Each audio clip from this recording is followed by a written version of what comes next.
Hello folks, welcome to the channel. If the widgets features are not working on your system, then watch this video to get them to work again.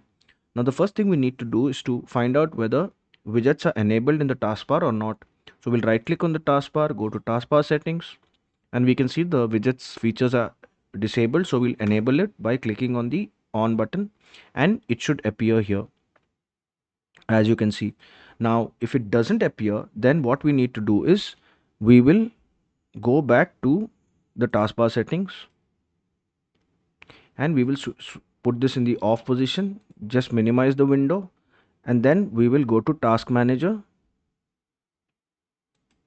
here and we will search for widgets.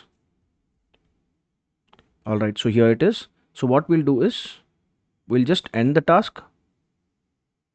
All right, and then we will push the task again by just clicking this in the on position, and you can see that widgets has appeared again.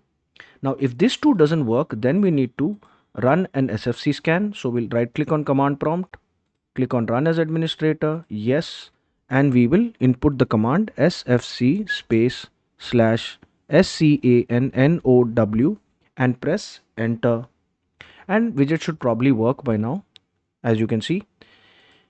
Let the scan get over, and if it still doesn't work, then we need to reset Windows. If you want widgets for some reason, then you need to reset Windows, and this is the final option folks. So right click on start, go to settings, and then click on system, scroll down for recovery, and then click on reset PC, and then click on keep my files, and then click on cloud download and click on next, and Windows will download a fresh copy of itself with the personal files while keeping the personal files, and you will be able to start running widgets again using the enable widget features option that I showed you at the start of this video.